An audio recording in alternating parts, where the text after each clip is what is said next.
Hello, I'm Tiva Crawford.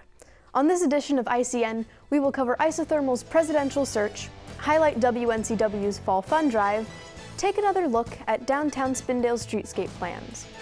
That's all next, but first, this week's Open was produced by BPT student Dylan Henson.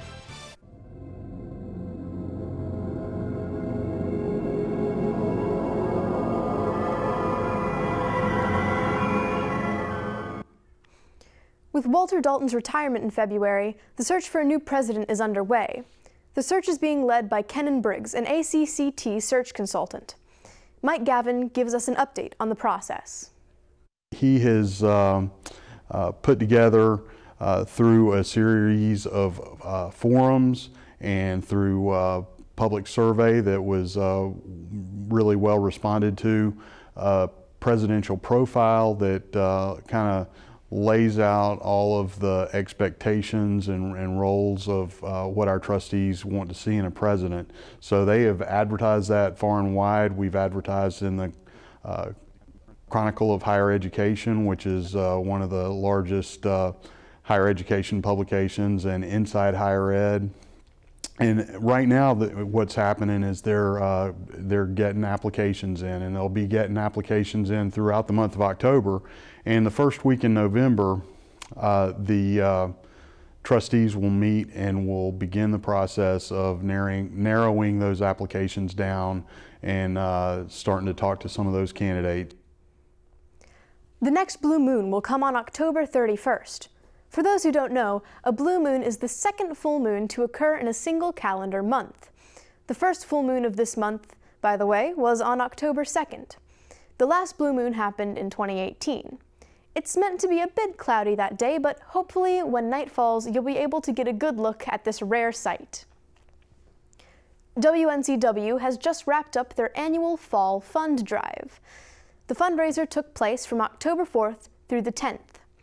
WNCW tells us that the fund drive was an incredible success and that they are very appreciative for every listener who gave to keep their grassroots radio strong and healthy.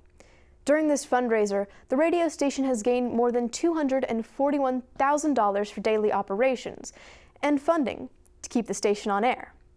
WNCW is located on the campus of Isothermal Community College, and they reach parts of North Carolina, South Carolina, Georgia, Virginia, and Tennessee.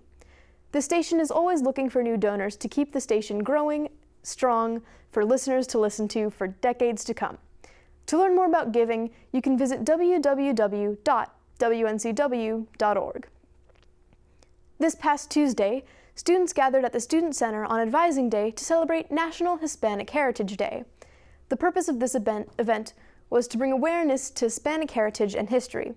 We spoke with Dean of Students Sandy Lackner and a student who is attending ICC who is originally from Latin America.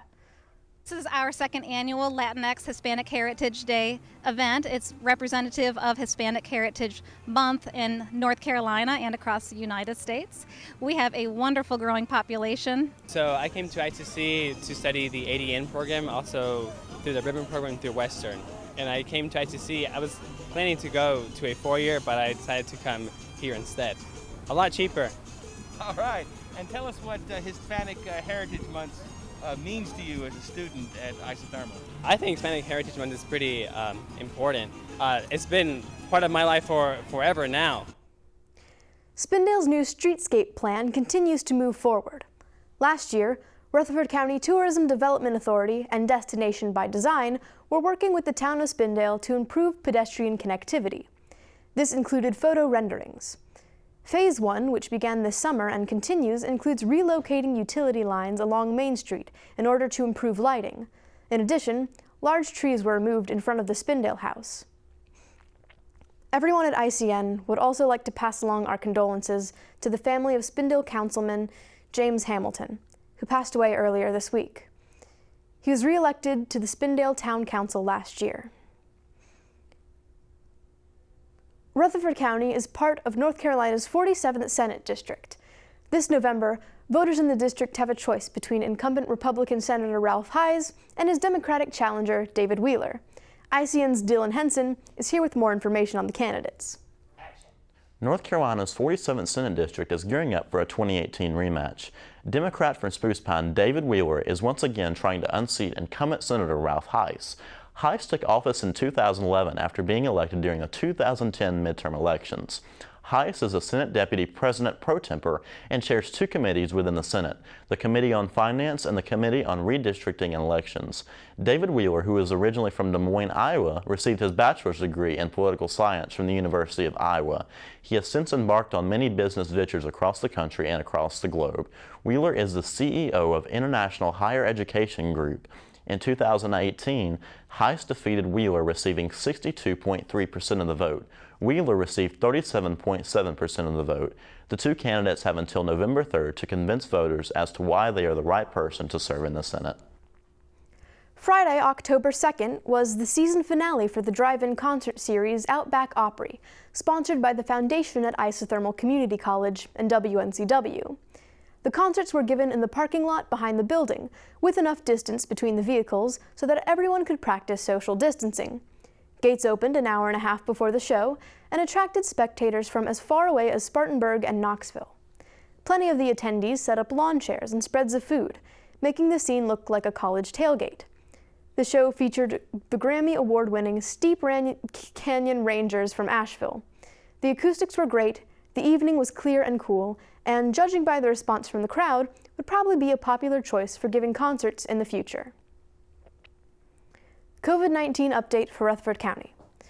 The amount of confirmed cases so far is 1,477. The current active cases in Rutherford County is 147. 1,279 people are out of quarantine, 21 are currently hospitalized, and 51 deaths have occurred from COVID-19.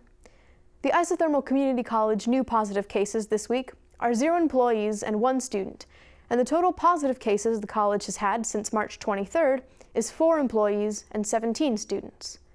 A helpful tip to keep you and the people around you safe is the 3 W's. Wear a mask over your mouth and nose, wait 6 feet apart and avoid close contact, and wash your hands or use hand sanitizer. The CDC has just released tips for Halloween this year. COVID-19 has affected how we interact with each other, and we at ICN want to make sure you have the safest and spookiest Halloween possible. To lower the risk of contracting the virus, the CDC recommends decorating your home, apartment, or living space, having a virtual Halloween costume contest, or a Halloween movie night with the people in your own home, carving or decorating pumpkins with the members of your household as well.